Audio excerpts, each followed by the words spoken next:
Bueno, ¿cómo están? El día de hoy continuamos entonces con la clase del 12 de septiembre, eh, ampliando un poquito el campo musical de la época que estamos estudiando. Habíamos visto la implicancia del concierto público en el desarrollo de algunos géneros instrumentales, la última clase, y hoy me gustaría hablar sobre la ópera en la segunda parte del 18, ¿no? Y también algunos aspectos de la música instrumental en la época. Bueno, empezamos entonces. Para hablar de esta segunda parte del 18, tenemos que considerar que el planteo estético fundamental de la época se da a partir de una puja estética entre dos partidos totalmente opuestos, digamos así, ¿sí? Por un lado estaba Rameau, Jean-Philippe Rameau, ¿sí? Y por otro, un filósofo que se llama Rousseau.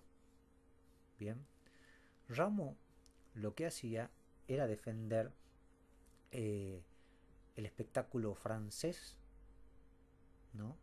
Como francés, estrictamente como un, ¿cómo decírselo a esto? Con todas las características que implica ser francés, que ya vamos a ver cuáles son esas características.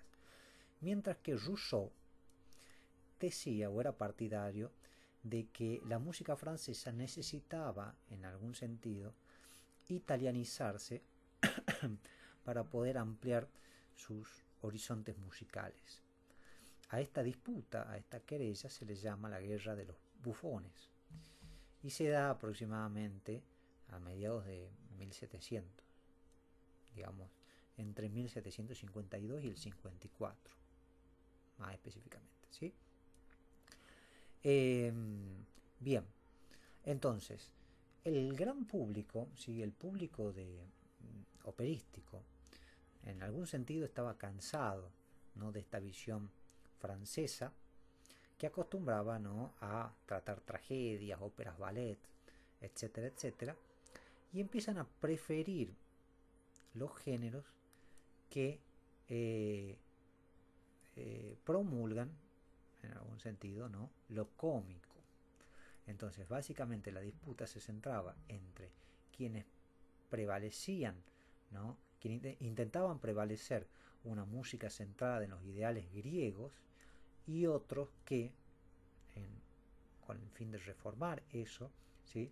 Daban pie a que la música francesa se invada por nociones italianas y se incorpore a cierto tipo de comicidad en esa, ¿no?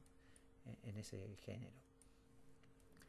Por otro lado, ¿no? Y haciendo un gran salto y yéndonos un poquito más hacia finales del siglo XVIII, tenemos que tener en cuenta que es una época de revolución en todo sentido. Como ya había dicho en la clase pasada, está marcada por la revolución industrial, ¿sí? Entonces el hombre que estaba dedicado al campo, a la agricultura, empieza a comenzar a migrar a las ciudades, ¿no? Se inventa la primera máquina de vapor moderno, todos los procesos de industrialización se expanden, ¿sí? Desde Inglaterra al resto de la Europa continental. Entonces, también la visión de la física, ¿no? Y la química empiezan a tener grandes progresos. Pero acá pasa también algo bastante particular, ¿no? Que en contraposición a lo que llevaba el pensamiento general, ¿no? De desarrollo tecnológico y el progreso, eh, la música tenía un sentido cada vez más opuesto. La idea de la razón en música empieza a dejarse, ¿sí? La música, a diferencia de las ciencias duras, empieza a buscar cada vez más la expresión de las pasiones, de los sentimientos, ¿sí? Y promueve la resurrección de todo lo que fuese en un principio la música en sí, ¿sí? Lo intuitivo, y la desconfianza, por tanto, a lo racional, ¿no? Invocando no esto, ¿no? Los sentimientos como el motor de la vida. Entonces tenemos una escisión grande entre lo que es el deseo o el espíritu general de la época con las búsquedas artistas. Bien, tenemos también, esto es muy interesante, ¿no? Lo que dice Burke, eh, lo que dice Burke en los principios estéticos. ¿Por qué? Porque de alguna manera a finales del siglo XVIII se empiezan a prefigurar las condiciones estéticas que se dan y que explotan en el siglo XIX. Fíjense la frase de Burke.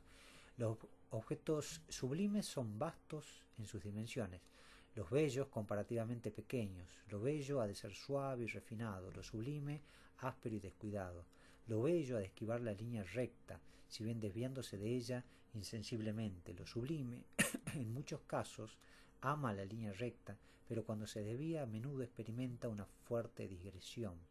Lo bello no debería ser oscuro, lo sublime ha de ser oscuro y lóbrego. Lo bello debe ser claro y delicado, lo sublime ha de ser sólido e incluso macizo. Son ciertamente ideales de muy distinta naturaleza, unas basadas en el dolor, las otras en el placer. ¿Qué es lo que define aquí Burke? Las bases y los principios estéticos que en el siglo XIX terminan de definir los ideales del arte. La búsqueda de lo bello y la búsqueda de lo sublime, ¿no? Que, como dice Burke, tiene que ser oscuro, tiene que ser abrumador, etcétera, etcétera. Entonces, en ese sentido, el 18, como siempre digo, es el comienzo o el punto de inflexión que termina llevándonos en el siglo XIX al romanticismo. Entonces, todos estos ideales empiezan a gestarse. Antes de continuar con la evolución operística, con el conflicto ¿no? de la querella de los bufones, también es importante decir que en esta época se forman unas corrientes muy específicas que se llama, por ejemplo, el Sturm und Drang. Eso lo van a encontrar mucho en los libros de historia. ¿Qué es el Sturm und Drang? Bueno, es una corriente no solamente musical, sino también literaria y en otras artes, ¿sí? En donde se prima la sensibilidad y el sentimiento, ¿no? Como único medio de llegar a la virtud. Dentro de este desborde emocional que supone el arte, y como les repito, en contraposición al aire de época, en donde cada vez primaba más la importancia de lo tecnológico y el desarrollo del, digámoslo así, del progreso, ¿no? Encontramos escritores, bueno, como Goethe, ¿sí? Personajes muy característicos como Werther, ¿sí? Que, como les decía antes, también abre las puertas al romanticismo. Son personajes muy sufridos, personajes siempre en conflicto, etcétera, etcétera. Entonces, a finales del siglo XVIII empezamos a vislumbrar aquellas características sentimentales, ¿no? que dan pie al comienzo del romanticismo. Bueno, hablando ya de la ópera en la segunda parte del siglo XVIII, acá tenemos que decir que hay cosas bastante importantes, ¿no? La ópera en sí, la ópera italiana, como ya hemos visto, ¿no? Empieza a expandirse. A finales del siglo XVIII, esa ópera italiana estaba en toda Europa, a excepción de Francia, porque Francia tenía su propia tradición operística, ¿no? En esta dualidad encontramos el conflicto de la guerra de los bufones. ¿Bien? Por supuesto, la ópera francesa estaba vinculada también con sus orígenes, que era ni más ni menos, ¿sí? La música de la corte de Luis XIV, que como ustedes saben, ¿sí? Principalmente se caracteriza por la música de Lully, y que tenía características muy distintivas. Ya habíamos estudiado cómo se caracterizaba la música de Lully, ¿sí? Que tenía la exuberancia desde la danza, la exuberancia escénica, etcétera, etcétera. Bien, bueno, entonces En la segunda parte del siglo XVIII se produce lo que se llama la musicalización del espectáculo operístico. ¿Y qué es la musicalización del espectáculo operístico? ¿Mm? Piensen un poquito, ¿no? Es que como evento, como espectáculo, el elemento musical o la música en sí empieza a ser cada vez más determinante. Antes del siglo XVIII, la ópera era considerada un teatro con música, o sea, el componente teatral era fundamental en, en la estructura de la ópera. Lo que importaba, ¿no?, era el texto. Entonces, por eso justamente en las óperas del siglo XVII el compositor no importaba tanto. Lo que importaba era el libretista. Íbamos a escuchar una ópera, ¿por qué? Porque el libretista era Metastasio. Entonces, el texto y lo literario era muchísimo más apreciado que la música. Entonces, eso se representa también, ¿no?, a nivel de la música operística de la época. No era tan elaborado. Entonces, a medida que avanza el siglo XVIII, el contenido musical de las óperas empieza a ser cada vez más complejo y el papel del compositor se vuelve muchísimo más relevante. Esa reivindicación del papel del compositor frente a los cantantes y frente a la importancia del libretista es lo que se llama, como tienen ahí, la musicalización, ¿sí?, de la ópera. Bien, también, que esto ya lo habíamos hablado en su momento, tenemos que caracterizar o dividir a la ópera de la época en dos géneros fundamentales, ¿sí? Tenemos la ópera seria y la ópera bufa. ¿Cuáles son las características de la ópera de seria y bufa de la época? Bueno, son más o menos similares a las que ya hemos estudiado en un principio, me acuerdo, en una diapositiva general que teníamos de música barroca. Caractericemos la ópera seria. ¿Qué es una ópera seria? Principalmente tienen arias y están conectadas por recitativos, algo que ustedes ya saben qué es, ¿sí? Lo importante de lo que hay que saber de las óperas serias, que estas arias podían ser cambiadas, ¿no? Entonces, o podía inclusive ponerse arias de otros compositores, ¿sí?, en óperas, con el fin de resaltar o destacar tal o cual solista, ¿sí? En ese sentido, las óperas serias eran como fragmentadas.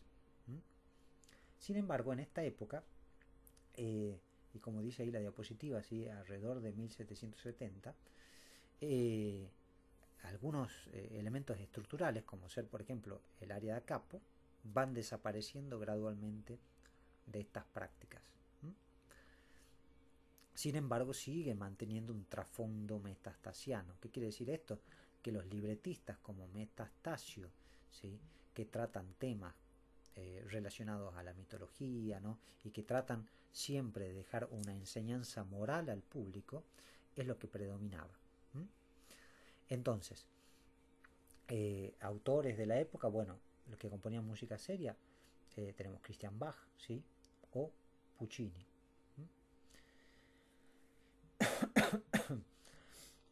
Bueno, y bueno, como les decía, las óperas serias se utilizaban principalmente no como un producto comercial, sino que en conmemoración de coronaciones, bodas, etcétera, etcétera, porque claro, era un espectáculo de consumo cortesano. No eran productos comerciales. Era básicamente como encargos para celebraciones aristocráticas. Y la función, netamente ligada, ¿sí?, a la temática, es didáctica. Y como les había dicho, abordaban la mitología y fundamentalmente los cantantes y quienes se destacaban eran los castratis. Bueno, La ópera bufa. ¿Qué es la ópera bufa? Como yo les he dicho, la gente en algún sentido estaba cansada, ¿sí?, de este tipo de óperas y empieza a buscar en el arte un divertimento más sencillo, una música que sea más fácil de digerir, digamos así. Y eso está acompañado, ¿no?, por la aparición también de nuevos géneros literarios, como por ejemplo, como dice ahí, ¿no?, la comedia lacrimógena. Eso es un género literario, bien, y se buscaba de que el público ría, se sensibilice, etcétera, etcétera.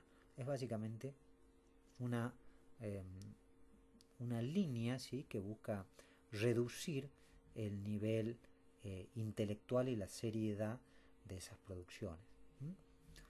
Eh, pero lo importante es que si bien se hacía ópera bufa a mediados del siglo XVIII, ¿sí?, no es hasta 1780 que esta ópera bufa empieza a tener éxito. Bien, y como hablábamos antes también, ¿sí?, eh, los temas no tienen absolutamente nada que ver con los temas mitológicos, sino que abordan temas orientados a la crítica social. Bueno, otra cuestión importante es entender de que en el fenómeno operístico, ¿sí?, hay dos corrientes. Así como tenemos dos tipos de ópera, bufa y seria, hay dos corrientes. Bien, dentro de esas corrientes tenemos primero una tradición napolitana y después tenemos una música de reforma. Esto es lo que fundamenta, ¿sí?, la pelea de la querella de los bufones. A quienes, o sea, estaban quienes conservan una estética griega y quienes buscan una reforma para revitalizar esos, ese, ese campo. Bien, entonces, Nápoles. ¿Por qué Nápoles?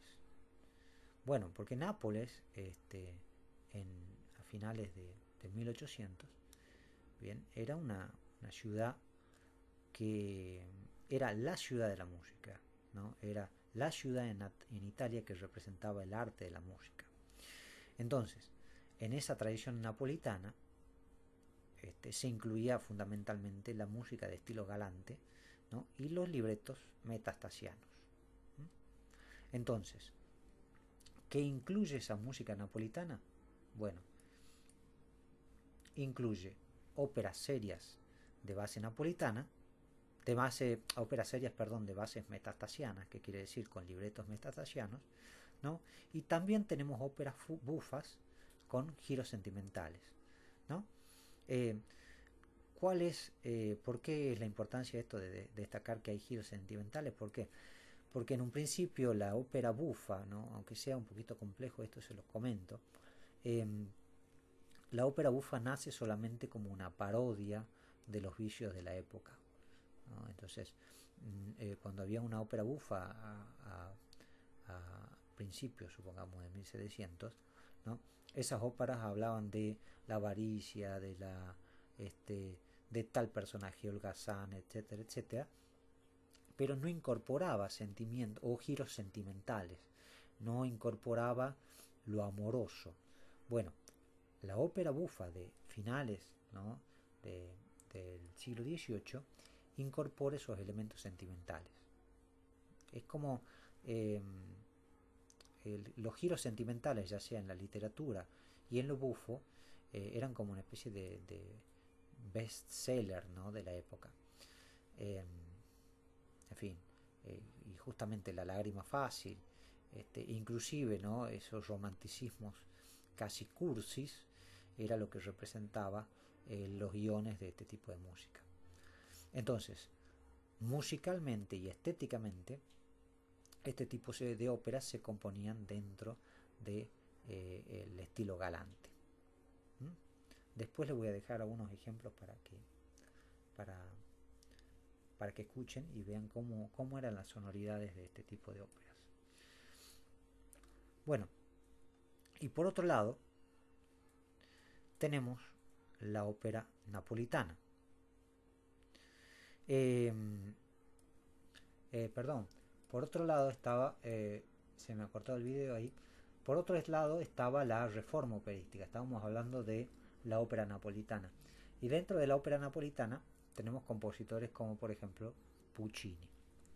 Bien, entonces ahí hemos hablado sobre una de las corrientes, que es la corriente de ópera napolitana, que incluía la ópera bufa y la ópera seria. Bueno, ahora hablamos un poquito de la música que incluye la reforma operística. Bien, la ópera, como ya habíamos hablado, es un género que a lo largo de la historia siempre se considera en decadencia. Es un género que se cree, ¿no?, perdido, y hay gente, un núcleo duro que busca revitalizarlo, ¿no? Como por ejemplo la Academia de la Arcadia. ¿Se acuerdan que la Academia de la Arcadia lo que buscaba era alcanzar esa pureza inicial griega que la ópera había perdido producto de la gestación de un éxito comercial de la época de la ópera veneciana? Entonces la gente de la Academia de la Arcadia en el siglo XVII buscaba contrarrestar ese, eh, digamos, esa falsedad, ¿no?, o esa simpleza, o ese digamos, poco decoroso forma de trabajo de la ópera veneciana a nivel comercial, ¿no? Y sobre la ópera siempre rige esta búsqueda del trasfondo griego. El problema, que yo siempre digo, que para revitalizar y para volver a los orígenes de los géneros, siempre se remite a lo griego, pero en realidad nunca supimos, ni la historia sabe, qué promulgaban realmente los griegos, ¿no? Entonces, eso mismo, ¿no?, el regreso a las instituciones o a los orígenes griegos también lo promulga Wagner en el siglo XIX, ¿no? La historia vuelve y vuelve a los griegos, y cada vez que vuelve lo hace de una forma diferente. Pero ahora, sí, la Academia de Arcadia, estamos hablando, ¿no?, 1700, finales de 1700, segunda mitad del siglo XVIII, la Academia de Arcadia ya no estaba.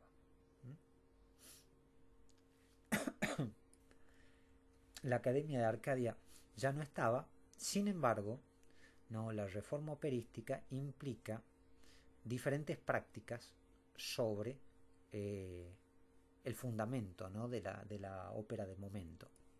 Entonces, esa ópera, ¿no?, ese fundamento de la ópera italiana de momento, ¿no?, para hacer una especie de vuelta a los griegos, y como los intelectuales de la época no sabían muy bien qué buscaban los griegos, deciden incorporar elementos franceses, ¿no?, para lograr la reforma. Entonces, haciendo una especie de resumen, en la época ya no estaba la Academia de la Arcadia presente. Sin embargo, los intelectuales, como pasa a lo largo de la historia de la música, intentan reformar la ópera, puesto que la consideraban en decadencia.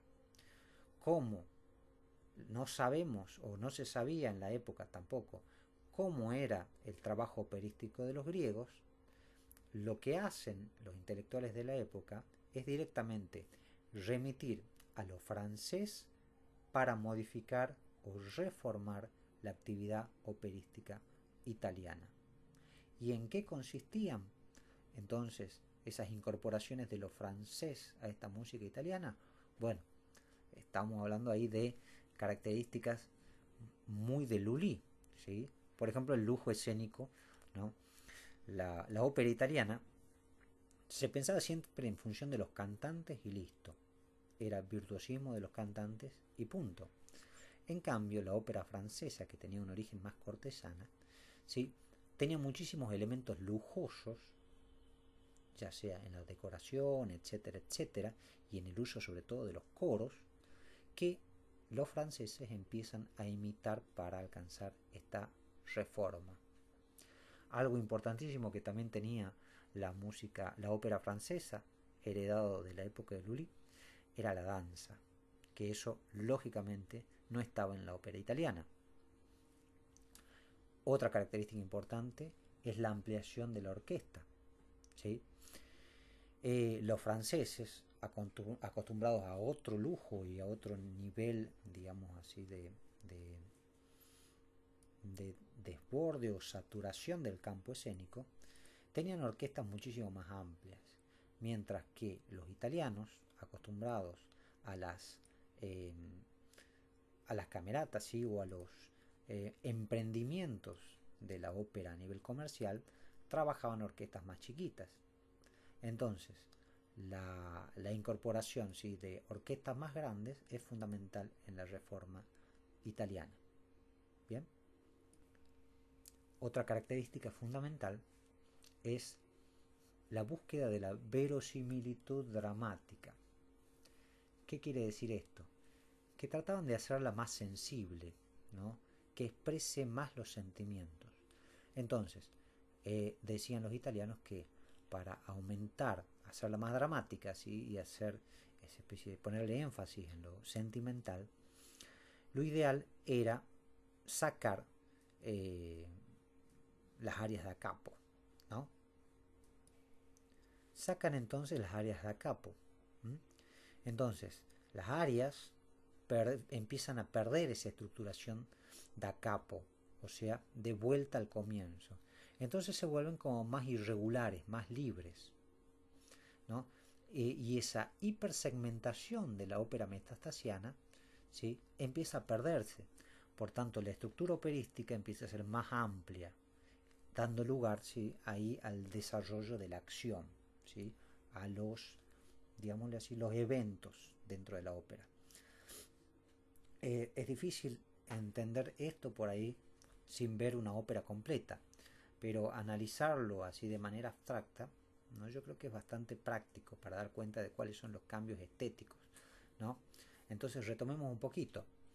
Era la reforma italiana implicaba el lujo escénico, ¿sí? La incorporación de coros, la danza, la ampliación de la orquesta, verosimilitud dramática, quitando, ¿no? Las áreas da capo, haciendo las áreas mucho más libres y regulares, y dando, por supuesto, si sacamos áreas, importancia recitativa acompañato, ¿no? Y esto a su vez daba la posibilidad de tener secciones más grandes. Bueno, en este género tenemos diferentes autores, ¿sí? Yo les dejo algunos. Jommelli es uno.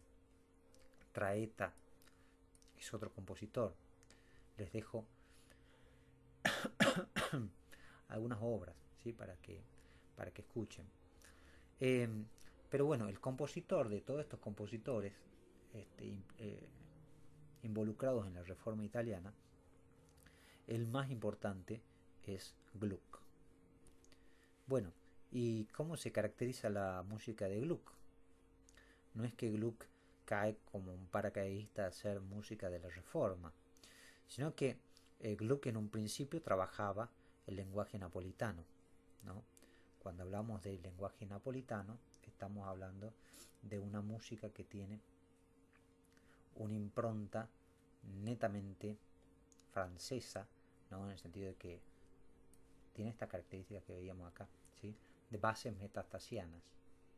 Sin embargo, el que tenga bases metastasianas no implica de que puede existir en el género napolitano, ¿sí?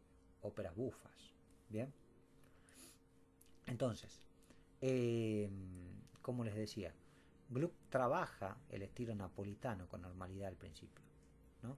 Pero a partir de mediados de 1700 se instala en Viena y ahí empieza a conocer gentes de la corte, intelectuales de la corte, y empieza a interesarse por reformar la ópera. Entonces, ¿cómo habrá sido que la influencia francesa de la ópera era tan importante que Gluck termina trasladándose a París, ¿no? Y vive sus últimos años los últimos años de su vida en París. les dejo también bueno, una referencia, ¿no? Para que escuchen el Orfeo, este, el primer acto, para que vean cómo sonaba esa música. Bien, entonces, otro compositor que también incorpora o forma parte de la reforma operística es el compositor que ustedes están viendo acá, bien, que es Mozart. Mozart en su tiempo no era para nada famoso en el ámbito operístico, o sea, hoy en día es mucho más reconocido de lo que era en su tiempo. Bueno, acá podemos hablar muchísimo de Mozart, ¿no? Pero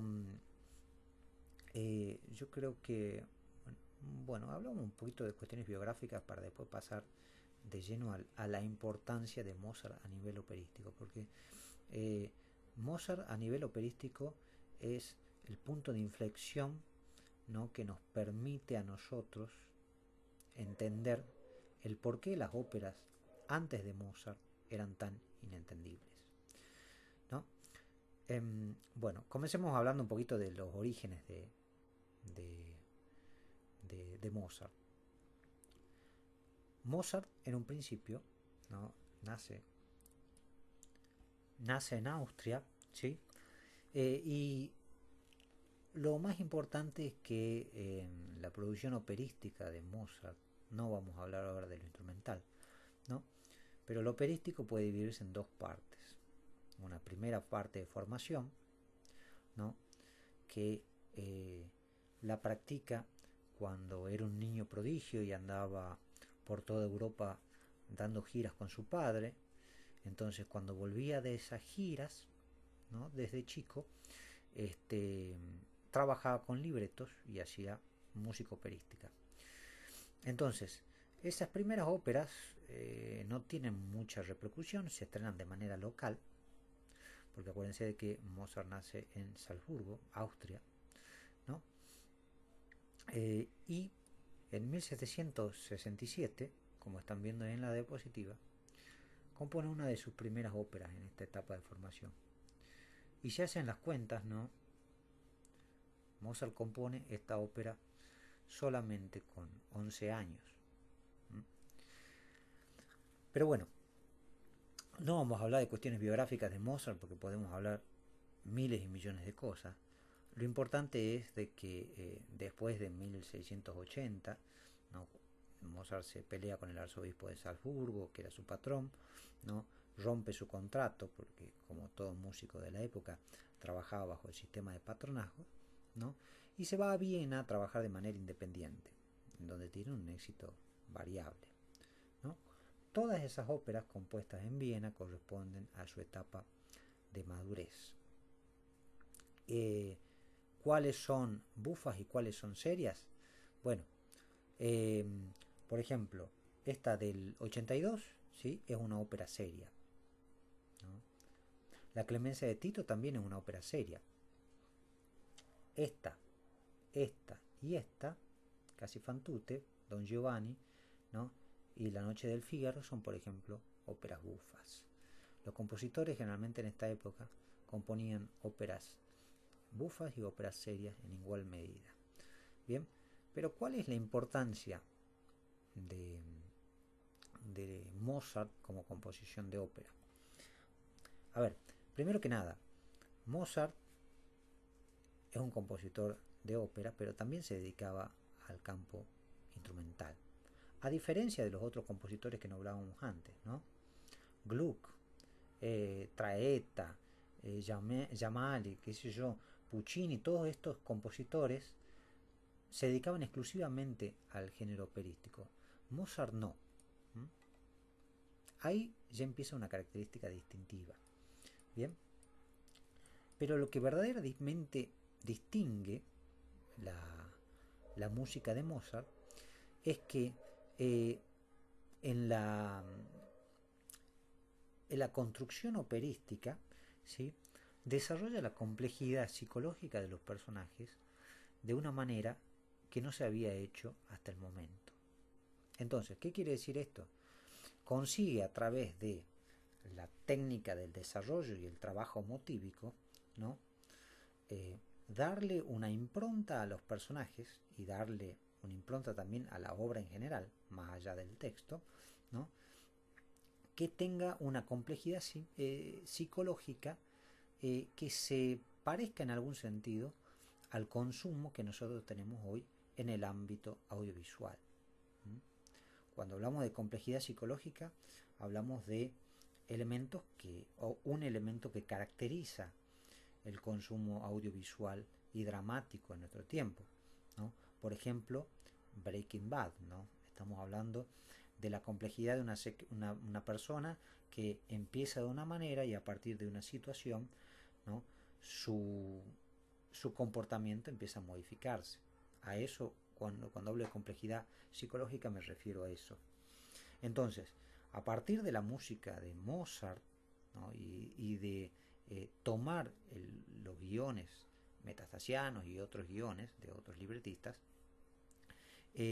Mozart empieza a incorporar y de alguna manera da el primer paso al desarrollo psicológico de los personajes, ¿no? Que es un recurso totalmente opuesto al que tenía, por ejemplo, la ópera en sus orígenes, en donde, como sabemos, los personajes eran totalmente rígidos y no tenemos, más allá de lo que hacían, no había ningún atisbo de prever cuáles eran los sentimientos o los pensamientos internos de esos personajes en escena. Entonces podríamos decir de que la característica de Mozart, ¿no? es que alcanza nuevos límites expresivos en el campo operístico, producto de desarrollar la complejidad psicológica de los personajes en escena. Bueno, pasándonos entonces al campo instrumental, vamos a hablar exclusivamente de la música de Viena. ¿Por qué de Viena solamente? Porque bueno, era la ciudad que representaba, en algún sentido, el panorama musical europeo de finales del siglo XVIII, ¿no? Y así como la música de Bach y Händel dominaban la música de principios del siglo XVIII, Mozart y Haydn, ¿sí?, son los músicos más representativos de esta segunda mitad de siglo. Aunque Haydn y Mozart tengan pocas características en común. Para dar un contexto histórico, bueno, podemos dar un contexto a nivel científico e industrial. Acá hay algunos datos que son interesantes, ¿no? Porque la ciencia y los desarrollos científicos obviamente modelan la sociedad. Entonces, tenemos por ejemplo la actividad de Lavoisier, ¿no? El desarrollo de la química moderna, la base de la teoría de los elementos, esto es importantísimo, ¿no? La tabla periódica, le da nombre al oxígeno, ¿no? Descubre los procesos de oxidación, fabuloso, ¿no? Averigua o descubre el tema de la transformación de la materia, ¿no? En fin, tantos descubrimientos fascinantes. Lógicamente, como dice la diapositiva, murió en la guillotina producto de todos estos descubrimientos, ¿no? A nivel industrial, la máquina de hilar y trenzar algodón, eso es importantísimo para la industria textil, sobre todo en Inglaterra. En Inglaterra se desarrolla muchísimo y todos esos inventos pasan rápidamente a Estados Unidos, ¿no? Por eso tienen a finales del siglo XIX Estados Unidos e Inglaterra un crecimiento tan grande. Y por otro lado también el florecimiento del capitalismo. Esto es algo que ya habíamos hablado muchísimo, ¿no? Pero en esta época empieza a desarrollarse de una manera muy importante. Y bueno, y tienen las características que ven en la diapositiva. Jornadas de 15 horas, ¿sí? Existía el trabajo infantil, había un solo día de descanso semanal, ¿no? Y lógicamente no había ningún tipo de protección ni asistencia gremial ni cuidado de ningún tipo. Era un capitalismo bastante salvaje. Bueno, en otros términos políticos, tenemos que hablar ¿no? de los comienzos de la Revolución Francesa. En la época se buscaba un cambio social. Entonces, en 1789, como dice ahí, empieza lo que se llama la Revolución Francesa. ¿Y qué es lo que buscaba la Revolución Francesa? Bueno, incorporar los ideales, ¿no?, de libertad. Entonces, con esto asegurar que todos los ciudadanos sean iguales ante la ley. Eso anteriormente no existía. Había, ¿no?, linajes que daban cuenta de una diferencia real ante la ley de las personas. Bien.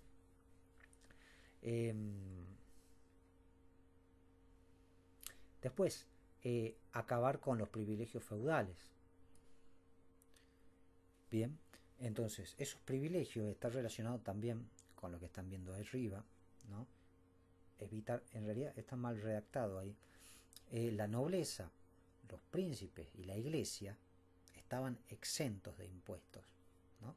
Está mal redactado ahí en la diapositiva. Lo que busca la Revolución Francesa es que Francia recupere o se recupere de los problemas económicos y todos los estratos sociales tengan los mismos privilegios a nivel político. Y bueno, y Francia en la época tenía problemas financieros.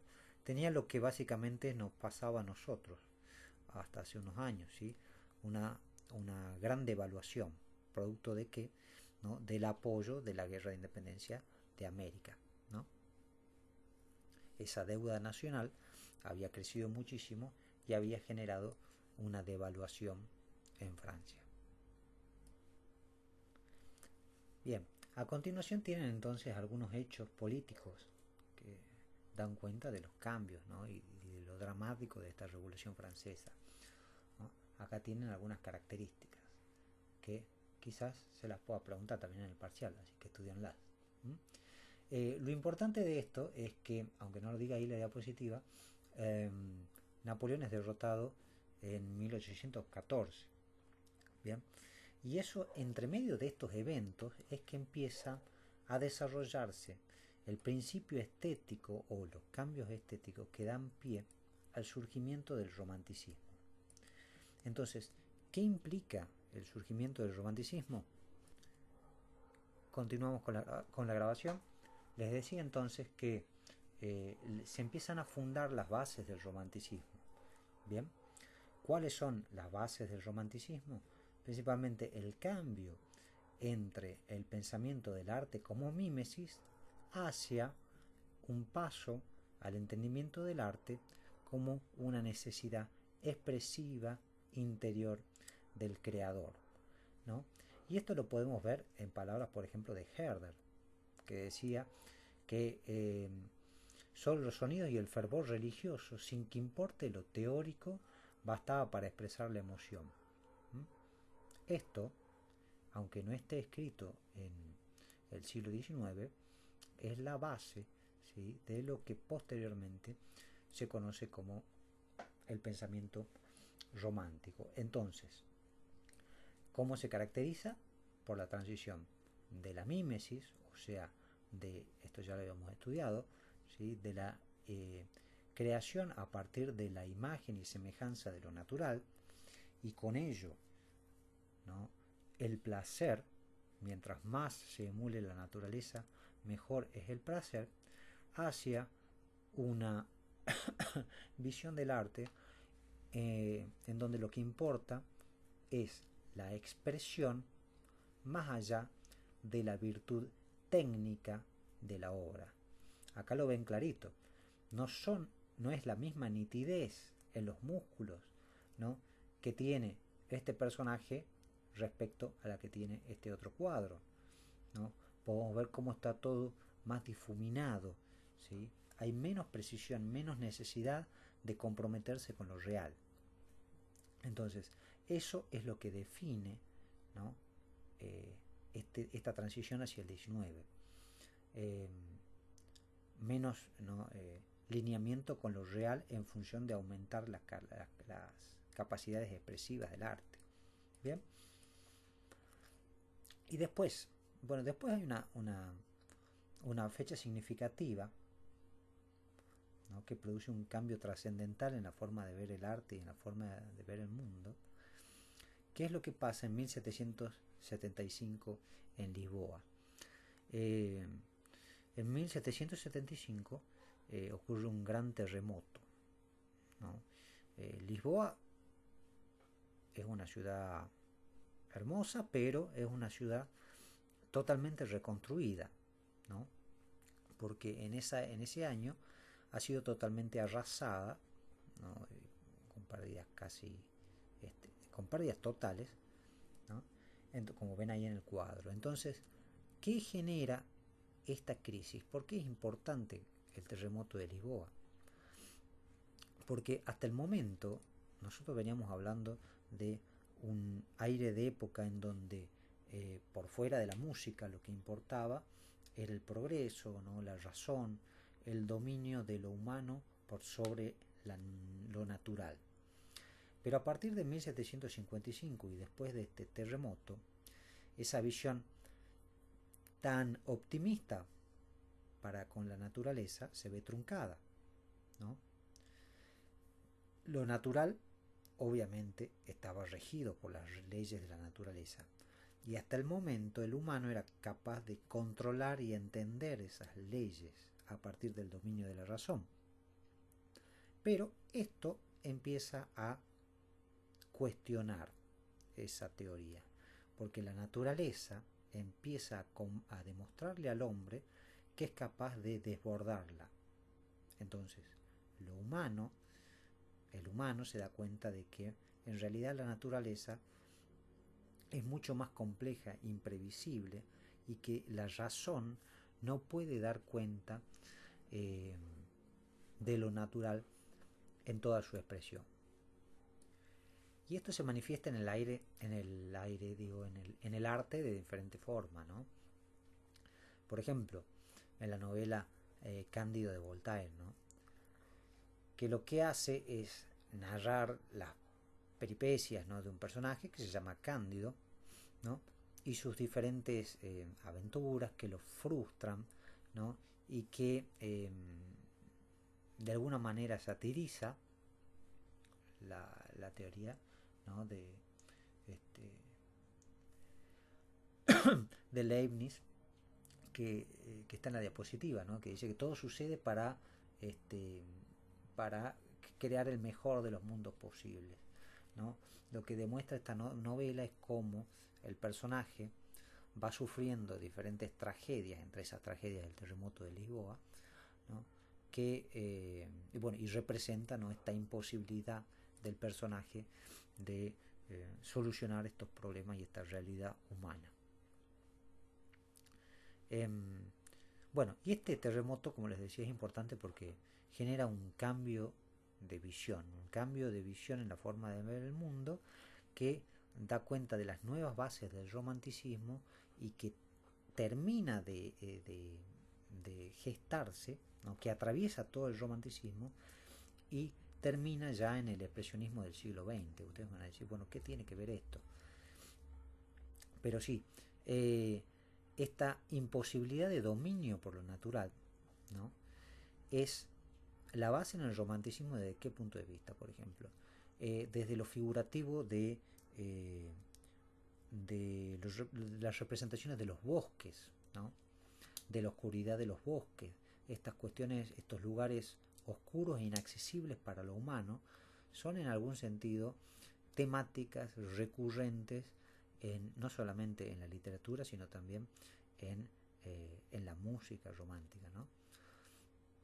Y toda esta imposibilidad del hombre de dominar lo natural alcanza su cumbre máxima en los pensamientos expresionistas del siglo XX, ¿no? Y ahí tenemos a Schoenberg, por ejemplo.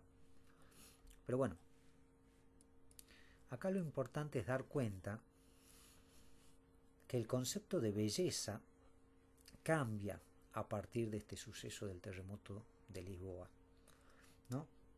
Como veíamos en las diapositivas anteriores, que por ahí estaba,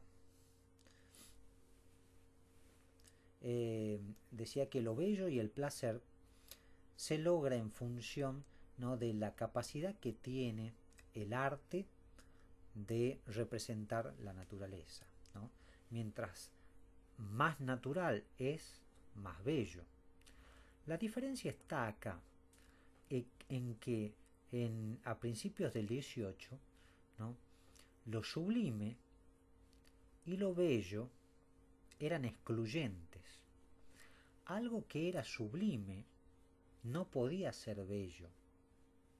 Bien, ahora ustedes me van a preguntar, bueno, profesor, ¿qué es lo sublime? Bien, ahora vamos a abordar esto.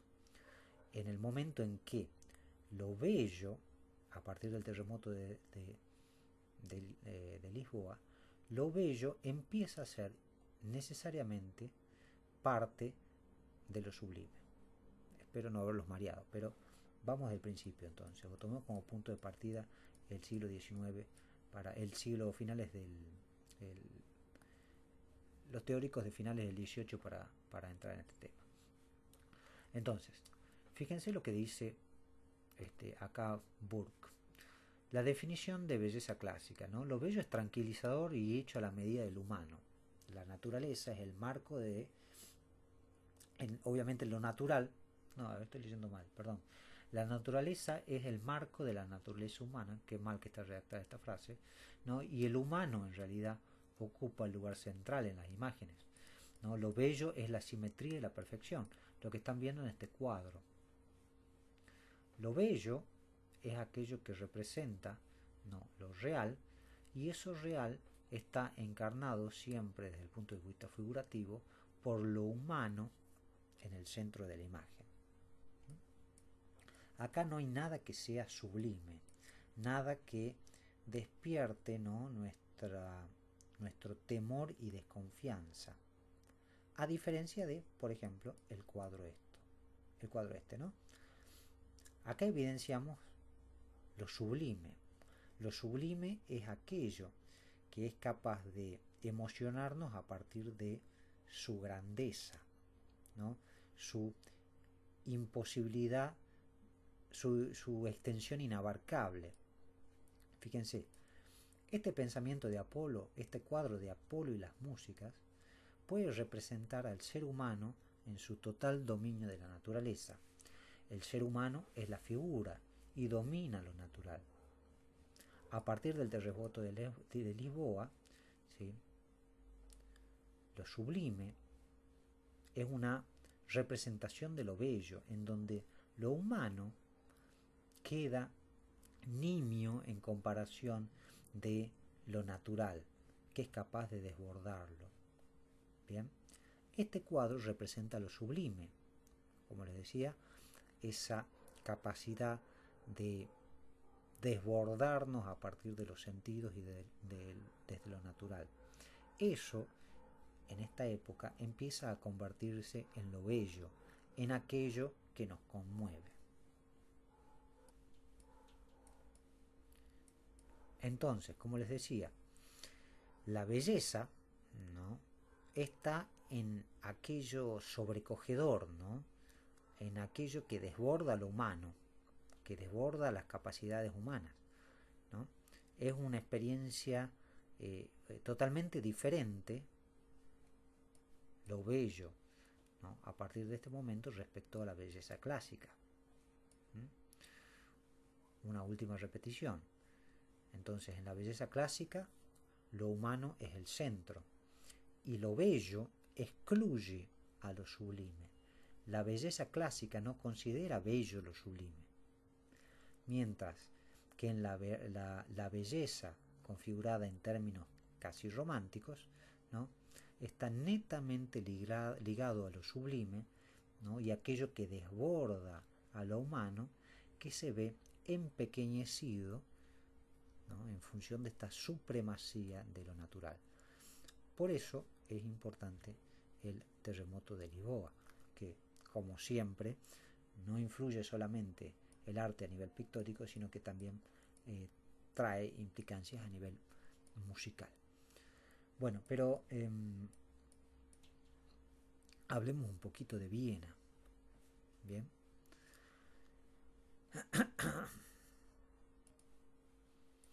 Bueno, Viena era una ciudad que se caracterizaba por la producción instrumental, ¿sí? Así como París se caracterizaba por la producción operística, Viena se caracterizaba por esta producción instrumental. ¿Mm? Eh, y era, lógicamente, como París, una de las capitales más grandes e importantes de Europa.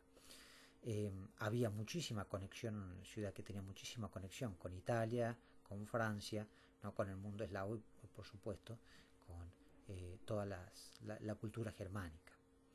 Entonces, eh, acá tengo unas fotos de la Viena antigua.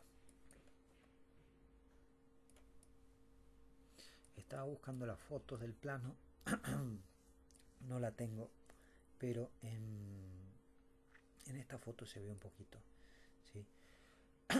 Las murallas de Viena. Todos estos son murallas. ¿Por qué es importante Viena? Porque en el siglo XVII, no es importante para Europa, porque en el siglo XVII había sido uno de los puntos de defensa más importantes de la lucha de Occidente contra los turcos. ¿No? El último intento turco de avance sobre Europa había sido detenido en Viena. Después viene la decadencia del Imperio Turco, ¿no? Y el desarrollo del periodo del Imperio Austríaco, que logra su clímax, digámoslo así, después de que gana la guerra eh, franco-prusiana. Entonces, Viena era una ciudad que tenía un desarrollo urbanístico bastante importante y estaba lleno de murallas medievales, ¿no? Aparte de las murallas y jardines que se construían en función de resaltar esta impronta, ¿no? de ciudad defensiva y amurallada. Sin embargo, los edificios empezaban a renovarse y como hablábamos en la clase del concierto público, los teatros también empezaban a desarrollarse y a tener estas características típicas, ¿no? De estructuras inmensas e impactantes que representaban lógicamente las virtudes del pueblo. Acuérdense que a nivel institucional las grandes edificaciones resaltaban la cultura del país de origen. Entonces, mientras más destacadas eran estas estructuras, más renombre tenían quienes dominaban esas tierras.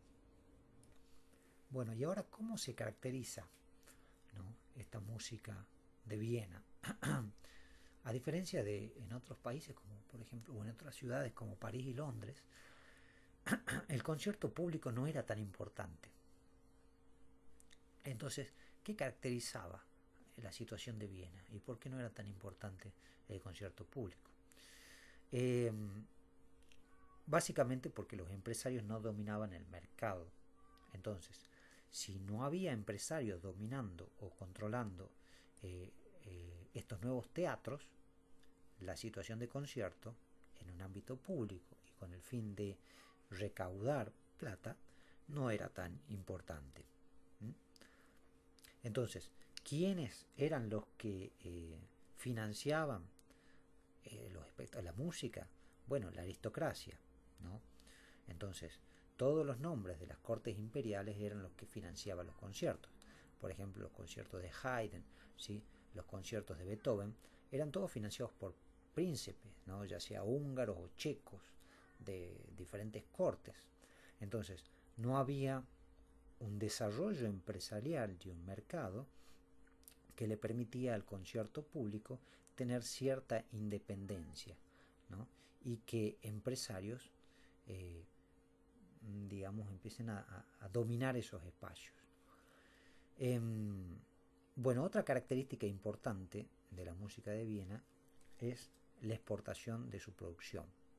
Había muchísimos compositores exitosos, pero la mayoría de estos compositores, ¿no? estrenaban música en otra parte, como por ejemplo Haydn. Haydn era un compositor sumamente internacional, porque la música de Haydn no era como la de Bach, que se tocaba solamente en el pueblito en donde vivía. La música de Haydn se tocaba desde España hasta Rusia. Esto es una característica importante, entonces repasemos. La debilidad ¿qué caracteriza a la música vienesa? ¿No? A nivel de conciertos públicos no tiene la misma prominencia que París y Londres, porque el mercado empresarial no estaba dominado por gentes del negocio musical. Entonces, quienes dominaban ese campo era el patrocinio aristocrático. ¿Mm? Y otra característica, ¿no?, es la de la exportación de la producción musical.